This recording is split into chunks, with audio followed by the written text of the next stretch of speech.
तिकडे सर का मागे सर कुठे किंवा मागची थोडा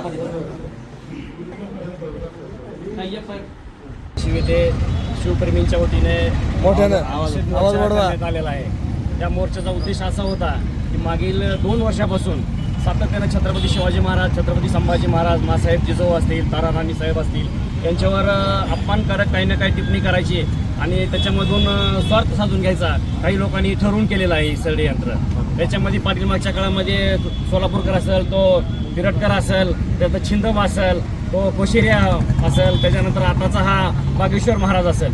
सातत्याने ही RSSची टीम छत्रपती शिवरायांना टार्गेट करत आहे. यांचा उद्देश काय नेमकं समजत नाही. महाराष्ट्रामध्ये यांना दंगल घडवायची का महाराष्ट्राला अस्थिर करायचं आहे. पण याच्यामागे यांनी लक्षात ठेवावं, शिवप्रेमी यांच्या कुठल्याही गोष्टीला बळी पडणार नाहीत आणि छत्रपती शिवरायांचं कार्य यांच्या सांगण्यामुळे कुठं कमी होणार नाही. छत्रपतींची तुलना कोणाशीही केली जाते. उघड्या नागड्या बाबाशी कुठलीही तुलना केली जाते, त्याला गुरु मानलं जातं. काय केलं जातं तर काल तर त्या नालायक माणसानं हद्दच पार केली की छत्रपती शिवरायांनी स्वतःचं लढाया मी हारलोय, आता थांबलोय, आता थकलोय मी आणि माझं विश्वस्तर मी तुमच्या सावधीन करतो की असं कुठलंही विधान आजच्या कुठल्याही इतिहासामध्ये नव्हतं. मात्र जाणीवपूर्वक हे घडवलं जात आहे आणि याच्यामध्ये सरकार समोर असताना, स्वतः मुख्यमंत्री समोर असताना, स्वतः नितीन गडकरी समोर असताना ते वक्तव्य करतो. याच्यावर कारवाई का केली नाही.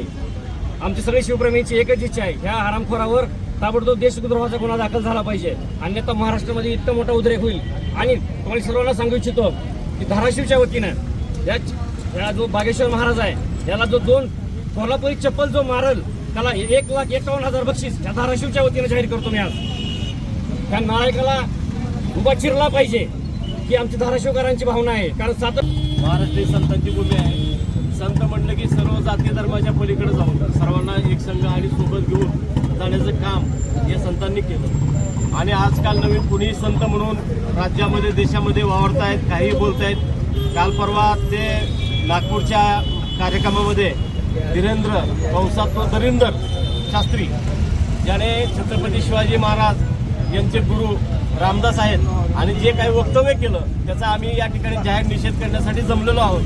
सर्वात महत्त्वाचं म्हणजे 16व्या शतकाच्या नंतर अनेक वेळा छत्रपती शिवाजी महाराजांचे गुरु रामदास कसे होतात हे सिद्ध करण्याचा आटोकाट प्रयत्न झाला, पण त्यावेळी तो हाणून पाडण्यात आला आणि ते कोर्टातही सिद्ध झालं की ते समकालीन नाहीत आणि ते त्यांचे गुरुही नव्हते. आणि त्या आधी कालच्या परवाच्या कार्यक्रमामध्ये व्यासपीठावर मुख्यमंत्री देवेंद्र फडणवीस होते, नितीनजी गडकरी होते, सरसंघचालक भागवतजी होते. हे सगळे असताना हे निमूटपणे ते बघत होते. मला वाटतं की यांनीच त्यांना ही माहिती चुकीची पुरवली आणि ते धीरेंद्र शास्त्री यांनी त्या ठिकाणी बोलली गेली. याआधीही नालायक असलेला राज्यपाल होऊन गेले आपल्या राज्याचे भगतसिंग कोश्यारी, त्यांनीही शेण खाण्याचा प्रयत्न केला. वारंवार छत्रपती शिवाजी महाराजांना कसे उच्च लेखता येईल, कसं रामदास स्वामी त्यांचे गुरु आहेत हे मांडण्याचं काम हे वारंवार करत आहेत. पण याने साध्य काहीच होणार नाही. या राज्यातील लहान मुलाला सुद्धा माहिती आहे छत्रपती शिवाजी महाराजांचे खरे गुरु कोण होते. ज्या राजाने स्वतःच्या पराक्रमावर हे राज्य उभा केलं, सर्वांना समतेचा संदेश दिला आणि या राज्यामध्ये संत तुकाराम महाराजांसारखे, संत नामदेवासारखे, आपले गोरा कुंभार चोखामेळासारखे समतावादी विचारांचे संत होऊन गेले. त्यांनी समाजामध्ये समता, बंधुता, एकता प्रस्थापित केली. पण हे कोण बंधू संत म्हणून फिरत आहेत, हे विषमतावादी आहेत आणि हे विष पिरण्याचं काम करत आहेत. जाती धर्मामध्ये ते निर्माण करण्याचं काम करत आहेत.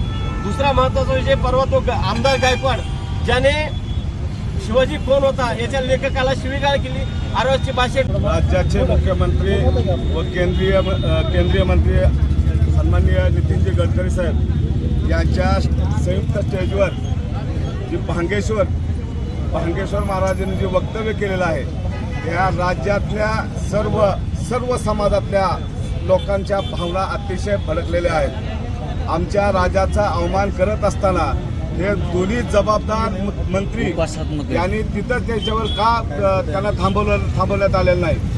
आमची सर्वांची इच्छा अशी आहे की त्या बाबावर तात्काळ महाराष्ट्राच्या मुख्यमंत्र्यांनी गुन्हा दाखल करावा आणि त्याला तात्काळ जेलमध्ये घालावं अशी आमची सगळ्यांची भावना आहे.